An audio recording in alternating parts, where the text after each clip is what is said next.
ইকরা কিতাব আল্লাহ, জেনে নিন কোরআন শেখার সহজ উপায়। আসসালামু আলাইকুম ওয়া রাহমাতুল্লাহি ওয়া বারাকাতুহু। আলহামদুলিল্লাহ ওয়াসসালাতু আলা মান লা নাবিয়্যা বা'দা ওয়া আলা আলিহি ওয়া আসহাবিহি আজমাইন ওয়া মান তাবি'আহুম বিইহসানিন ইলা ইয়াউমিদ্দিন। সম্মানিত দর্শক শ্রোতা, বিশেষ করে বাংলা ভাষাভাষী ভাই বন্ধুগণ, তামাম বিশ্বময় ছড়িয়ে থাকা প্যান ভিশনের এই অনন্য আয়োজন কোরআন শেখার সহজ উপায়ে যারা ইতিমধ্যে সম্পৃক্ত হয়েছেন সকলকে আন্তরিক মোবারকবাদ, সুস্বাগতম। মাহে রমজান, রমজান পরবর্তী, রমজান পূর্ব, প্রতিটি মুহূর্তে সব মিলে রয়েছে আমাদের এই আয়োজন। আর এই আয়োজনে সম্পৃক্ত হতে পেরে আমরাও যেমন কৃতজ্ঞ, আপনাদেরও শুকরিয়ার কোনো কমতি থাকা উচিত নয়। তার কারণ প্রত্যেকটা পর্বের মধ্যে এমন কিছু বিষয় দেয়া আছে যা কোরআন শিক্ষার ক্ষেত্রে আপনাকে মৌলিক দিক নির্দেশনা দিয়ে থাকবে। মক্তব আপনার হাতে, ওস্তাদজি আপনার কানের কাছেই যেন বলে যাচ্ছেন এক এক করে কোরআন শিক্ষার বিভিন্ন নির্দেশনাবলী। যেখানেই আপনি থেমে যাবেন সেখানেই আমাদের সূচিপত্র আমরা যে দিয়েছি সেখানে ক্লিক করুন, আপনি পেয়ে যাচ্ছেন সে পড়াটি। তারই ধারাবাহিকতায় আজকে আমরা শিখব ইকফা। দুটো বিষয় আজকে আমাদের এই পর্বে রয়েছে, 37তম পর্ব এটা আমাদের। দুইটি বিষয় আমরা শিখব। প্রথমে ইকফা সম্বন্ধে জানব, কারণ কোরআনুল হাকিম শিক্ষার জন্য যে হরফগুলো রয়েছে, হরফকে মৌলিকভাবে 4 ভাগে ভাগ করা হয়েছে: ইজহার, ইকলাব, ইদগাম, ইকফা। আমি এই শব্দগুলো উচ্চারণ করতে চাচ্ছি না এজন্য যাতে করে আপনারা এই শব্দ চয়নের দিকে গিয়ে আবার যেন আটকে না যান। আমি চাচ্ছি সরাসরি কোরআন শিক্ষার মৌলিক উপাদান উপকরণগুলো দিতে। আবার যদি ঈদগাম বলি তাহলে ঈদগাম বাগুন্না, বেলাগুন্না, ইয়ারা, মিমলা, মোয়াউনুন, ইয়ার মালুন, এই শব্দগুলো আছে। এই যে অনেকগুলো পরিভাষা, এগুলোর বাইরে এসে আপনি একেবারে সহজভাবে নিজকে বুঝুন, কোরআনকে জানার চেষ্টা করুন। আমি যেই কথাগুলো বলেছি ওই অবস্থাটা এটাই যে তাসবিদের কথাগুলোই কিন্তু আমার সহজীকরণটা এইভাবে, যেমন মাদ আমি বলতে গিয়ে এই অনেক প্রকার মাদ, তার মধ্য থেকে আমি সংক্ষেপে বলে দিয়েছি চিহ্ন দেখি মাদ চেনা যায়। এরকম যেমন দেখুন, একটু 4 আলিফ, এটা 3 আলিফ, এটা খারাজের খারা জবর উল্টা পেশ, এটা 1 আলিফ। এরপরে হচ্ছে এখানে জবরের পরে খালি আলিফ, জেরের পরে জজমলা ইয়া, পেশের পরে জজমলা ওয়াও, 1 আলিফ টানতে হয়। কি চমৎকার হয়ে গেল এটা। আলিফে জায়দাটা আমি দেখিয়েছি, আপনি শুধু এটা মনে রাখবেন। এরপরে তিলাওয়াত যখন আসবে কি যে মজা হবে। একটা মজার জিনিস আপনাদেরকে আজকে বলি 37তম ক্লাসে, সেটা হচ্ছে আমি কিন্তু আপনাদেরকে ছেড়ে চলে যাচ্ছি না, আর আপনারা তো অবশ্যই আমাকে ছেড়ে যাবেন না। অ্যাটলিস্ট কোরআনের সাথে আমরা থাকব। কোরআনকে মোহনা করে তামাম পৃথিবী থেকে আমরা ছুটে আসব কোরআনেরই ছায়াতলে, ফি জিল্লিল কোরআন। আল্লাহ আমাদেরকে কবুল করুন। সংক্ষেপে যেটা, তা হচ্ছে আমি যখন তিলাওয়াতের মধ্যে এখন তো ক্লাস নিচ্ছি, পরবর্তীতে শুধু তেলাওয়াতের ক্লাস যাবে একের পর এক, এবং প্যানভিশনের জন্য আমাদের নিরন্তর দোয়া থাকা উচিত। কারণ হচ্ছে প্যানভিশন টিভি এই আয়োজনটি করেছে, এর কলাকুশলী আমরা দেখছি। একটি চিত্র আমাদের সামনে 18 থেকে 20 মিনিট, 15 থেকে 20 মিনিটের মধ্যে একটি পর্ব যাচ্ছে। কিন্তু আপনারা যারা মিডিয়ায় কাজ করেছেন কিংবা আজকে যারা কাজ করেন না, তাদের জন্য বলি, এর নেপথ্যে শত শত ঘন্টা ব্যয় করেছেন, এর পেছনে যারা কলাকুশলী রয়েছেন, অনেকগুলো বিষয়কে তিল তিল করে আপনাদেরকে আকৃষ্ট করার জন্য তারা এমন সুন্দর করে উপস্থাপন করেছেন যাতে করে যে কেউ কোরআন শিখতে পারে। আজকের এই ক্লাস থেকেই, এই পর্ব থেকে তাদের জন্য হৃদয় নিংড়ানো, অন্তরের অন্তঃস্থল থেকেই দোয়া করছি আল্লাহ রব্বুল আলামিন তাদেরকে উত্তম জাযা দুনিয়া এবং আখেরাতে দান করুন। বন্ধুগণ, আর কোনো কথা না বাড়িয়ে আজকে আমরা চলে যাব ইকফা।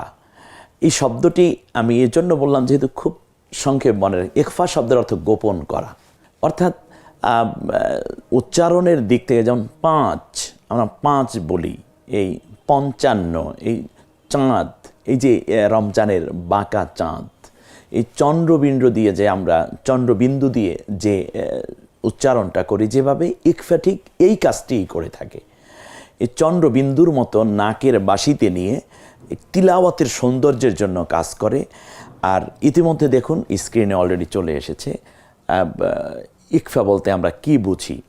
নুন সাকিন অর্থাৎ যজমলা নুন, তাহলে একক হবে ন, আর হচ্ছে তানভিনের দুই জের দুই জবর দুই পেশ, এই নকে নাকের বাসিতে নিয়ে একটু গোপন করে গুনগুন আওয়াজ করে পড়তে হয়। কারণ পৃথিবীতে সবচেয়ে বেশি ডাইমেনশন দেয়া হয়েছে একটি গানে। ভারতের একজন শিল্পী এই গানটি গেয়েছিলেন, তাতে তিনি 5টা ডাইমেনশন দিয়েছেন, কিন্তু আল কোরআনের মধ্যে আল্লাহ তাআলা 10টা ডাইমেনশন দিয়েছেন। দেখুন পৃথিবীতে তিলাওয়াত করে যাচ্ছেন করি মরহুম আব্দুল বাসেত নব্বরাল্লাহু মারকাদা, কাবা শরীফের ইমাম, যিনি অনেক ইমামরাই নামাজ পড়েন, তার মধ্যে আব্দুর রহমান আস-সুদাইস। এমনি করে করে বিশ্বময় কত করি সাহেব আছেন। বাংলাদেশেও আলহামদুলিল্লাহ অনেক উল্লেখযোগ্য করি সাহেব, কোনো বাদ্য নাই, যন্ত্র নাই, হারমোনিয়াম, গিটার কিচ্ছু নাই, শুধুমাত্র তিলাওয়াত করে যাচ্ছে। লক্ষ লক্ষ মানুষ একটি জামাতে সামিল হয়ে বুঝুক আর না বুঝুক চোখের পানিতে বুক ভাসিয়ে দিচ্ছে, মনে হয় যেন মনের অজান্তি দোল খাচ্ছে। কি এক ডাইমেনশন আল্লাহ সুবহানাহু ওয়া তাআলা দিয়েছেন কোরআন তিলাওয়াতের মধ্যে। অতএব আসুন না আমরা সেভাবেই নিজেদেরকে কিছু দেওয়ার চেষ্টা করি, প্রথমে তিলাওয়াতটুকু করার চেষ্টা করি। ওই ডাইমেনশনের একটি হচ্ছে ইকফা। আস্তে আস্তে করে আমরা সব জানবো ইনশাআল্লাহ। এবারে আসুন, ইকফা হরফ হচ্ছে, যদি সুর দিয়ে বলি তাহলে এভাবে বলবো, তাও সাও, জিমো দালো দালো ঝা, সিনো শিনো সদ দদ তোয়াও জও, ফাও কফ ও কাফ। এই যে 15টা হরফ যদি তানভিন কিংবা নুন সাকিন এর পরে আসে, তখন এটাকে নাকের বাসিতে নিয়ে চন্দ্রবিন্দুর মতো একটু গুনগুন করে পড়তে হয়। পুরোটা এখানে দেয়া আছে। আমরা একটু উদাহরণ দিলে আমরা এখান থেকে খুব চমৎকার বুঝতে পারবো। প্রথম একটি উদাহরণ চলে এসছে, ওয়া ইন তুবদু, এটা কিন্তু সূরা বাকারার একটি আয়াত। ওয়া ইন তুবদু মা ফি আনফুসিকুম আও তুখফুহু ইউহাসিবিকুম বিহিল্লাহ, যে তোমরা মনের ভেতরেও যদি কোনো ন্যাক আমল পোষণ করো কিংবা যদি কোনো খারাপ কাজের চিন্তা করো, সব ব্যাপারেই আমি আল্লাহ তাআলা তোমাদেরকে সামগ্রিক একটি হিসাবের মধ্যে নিয়ে রাখি। অতএব অন্তরের চিন্তাটাও হতে হবে ন্যাক চিন্তা। আমি করতে পারিনি কাজটি, কিন্তু আল্লাহর কাছে নিরন্তর প্রচেষ্টা ছিল যে আল্লাহ আমি যেন এই ভালো কাজটি করতে পারি। আল্লাহ রব্বুল আলামিন তখন ভালো কাজের জাযাটা দিয়ে দেন, সওয়াবটা দান করে দেন। আল্লাহু আকবার। আসুন, আল্লাহ তাআলা বলছেন ওয়া ইন না বলে আমরা বলবো ইং, ওয়া ইং তুবদু, ওয়া ইং তুবদু, তুব, তুব এই ত্বকের সুকার দিলে তু, আর বত কলকলা হবে, বাজিম দাল তো কপ, মনে আছে আপনাদের? বারবার এই কথাগুলো তিলাওয়াতের ক্লাসে আমরা পড়ব। আপনি যাবেন না কিন্তু, প্যান ভিশনের সাথে থাকুন, আপনার নসিব খুলে যাবে কোরআন তিলাওয়াতের এই মহান মর্যাদার মাধ্যমে। নুন সাকিন দেখছেন আপনি, নুন সাকিনের পরে তা এসেছে, দুইটা একটু কালার করা হয়েছে যাতে করে আপনি সংক্ষেপে বুঝতে। ওয়া ইং,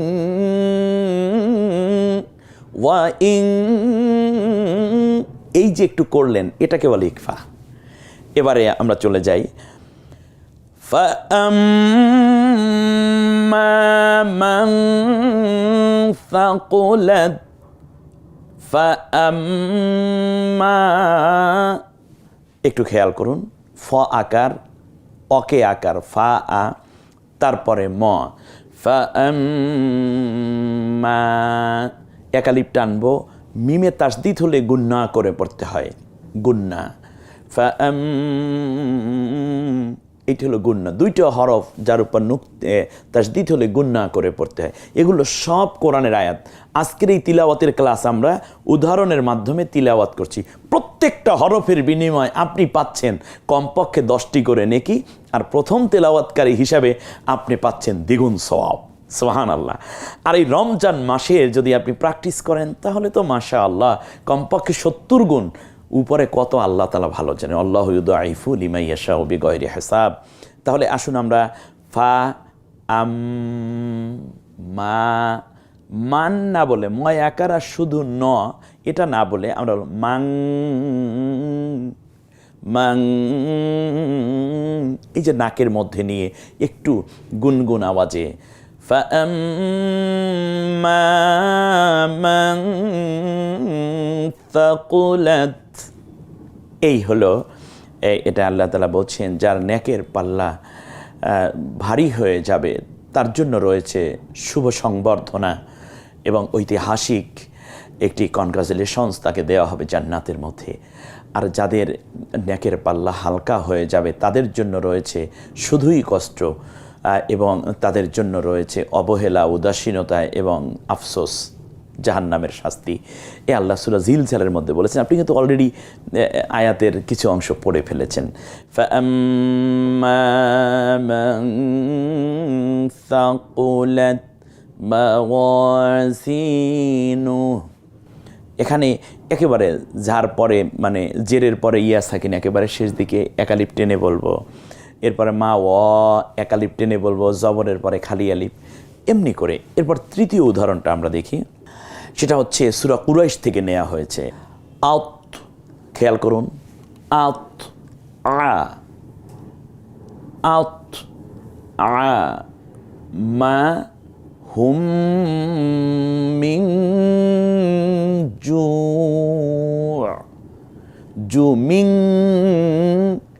মিং জু, নুনের পরে জিম এসেছে, নুন সাকিন অর্থাৎ যজমালা নুন, এজন্য আমরা মিন জু ময়রস্যি ন মিন যজমালা মানে হসন্ত দিয়ে মিন না বলে মিং নাকের মধ্যে নিয়ে নটাকে নিয়ে যাব, মিং জু। এটা হচ্ছে ইকফার কাজ। আল্লাহ তাআলা ইস্তেহার ঘোষণা করেছেন, তোমরা যদি একটি কাজ করতে পারো তাহলে আমি আল্লাহ তাআলা তোমাদেরকে দুইটি জিনিস দেব। সূরা কুরাইশের মধ্যে আল্লাহ তাআলা বলছেন, তোমরা যদি একমাত্র কেবলমাত্র শুধুমাত্র এই ঘরের ইবাদত করতে পারো, এই ঘরের মালিকের ইবাদত করতে পারো, অর্থাৎ কাবা বাইতুল্লাহর রব যিনি, ফালিয়াবুদু রাব্বা হাযাল বাইত, অতএব তোমাদের উচিত হচ্ছে এই কাবা ঘরের যিনি রব, লালন পালনকারী স্রষ্টা, সেই আল্লাহ রব্বুল আলামিনের ইবাদত তোমরা করবে, তার সাথে শিরক করবে না, একমাত্র তারই দাসত্ব আনুগত্য করবে, তারই ইবাদত বন্দি করবে। তাহলে আমি আল্লাহ কি দেব? আতআমাহুম মিন জু, আমি আল্লাহ তোমাদেরকে খাদ্যে স্বয়ং সম্পূর্ণতা দান করব, ক্ষুধা দারিদ্রতা থাকবে না। ওয়া আমানাহুম মিন খাউফ, এবং সন্ত্রাস মুক্ত একটি নিরাপদ জনপদ হিসাবে নিরাপদ জীবন জিন্দিকে আমি তোমাদেরকে উপহার। আজকে তামাম বিশ্বজুড়ে এই দুইটি জিনিসেরই বড় প্রভাব বিস্তার হয়েছে। একদিকে দারিদ্রতার যেমন কষাঘাত রয়েছে, ঠিক তার পাশাপাশি রয়েছে নিরাপত্তাহীনতা, জান মাল সম্পদের নিরাপত্তা, ইজ্জতের নিরাপত্তাহীনতা রয়েছে। কিন্তু ইসলাম বলেছে, আল্লাহ তাআলা বলেন, শুধুমাত্র আমি আল্লাহরই গোলাম হয়ে যাও, আমি আল্লাহর হুকুম আহকাম মেনে চলো, তাহলে দেখবে ব্যক্তি, পরিবার, সমাজ, সামগ্রিক জীবনে তোমরা যদি আমি আল্লাহ রব্বুল আলামিনের বিধান অনুযায়ী চলো, তাহলে আমি আল্লাহ তাআলা তোমাদের এই খাদ্য কষ্টও রাখবো না, আবার তোমাদের সন্ত্রাসমুক্ত সমাজ দান করব। সুবহানাল্লাহ। আমরা যেন জীবনের সর্বক্ষেত্রে আল্লাহর হুকুম কি মেনে চলতে পারি। চতুর্থবারে আছে ইয়াশফাউ ইনদাহু, ইনদাহু ইন নুন সাকিনের পরে এখানে দাল আসছে, তাও সাও জিমো দালও। দেখুন একটু, এই নুন সাকিন আর দাল কি আসলো? দাল এসেছে। এই কারণে আমরা এটাকে পড়ব হচ্ছে ইনদাহু। এটা সূরা এই আয়াতুল কুরসি থেকে আয়াত নেওয়া হয়েছে। মান যাল্লাযী, মান না বলে মান যাল্লাযী, এই যে আমি উচ্চারণ করে যাচ্ছি, আপনারা বারবার এটা রিপিট করে নিয়ে নিতে পারবেন। এরপরে হচ্ছে তানজিলুল্লাহ, তানজিলাল আজিজির রাহিম, সূরা ইয়াসিনের আয়াত। তানজিলা, তানজিলা না বলে তানজিলা।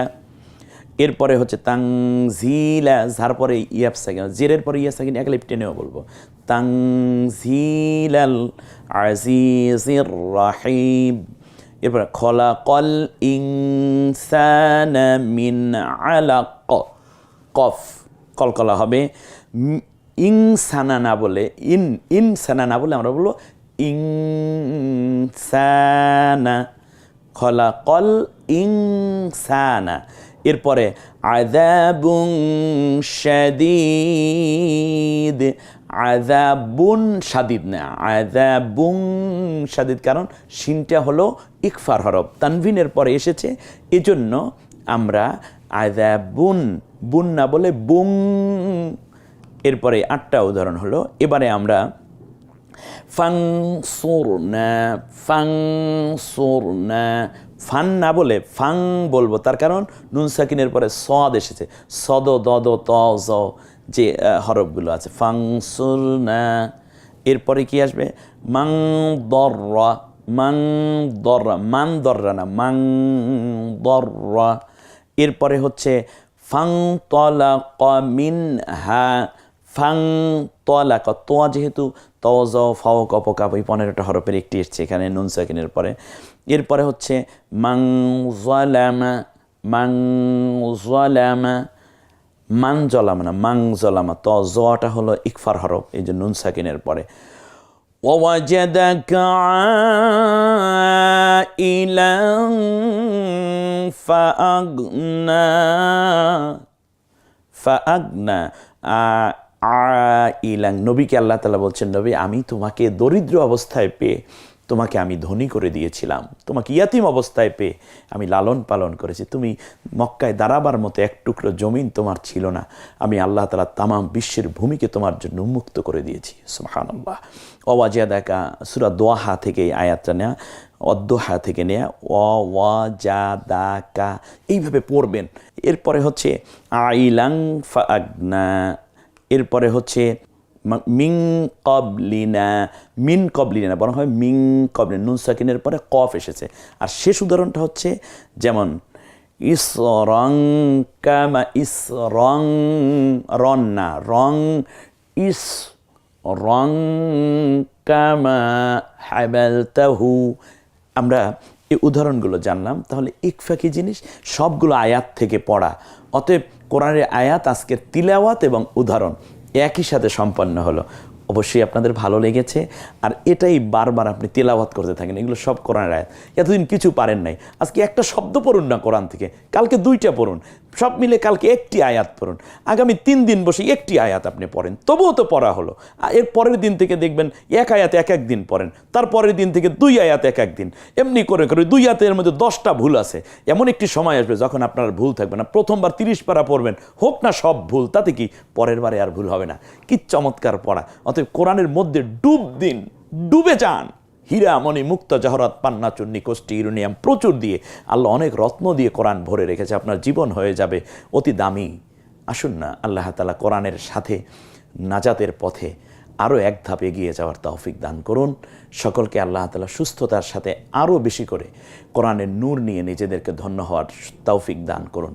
আমিন। আসসালামু আলাইকুম ওয়া রাহমাতুল্লাহি ওয়া বারাকাতুহু।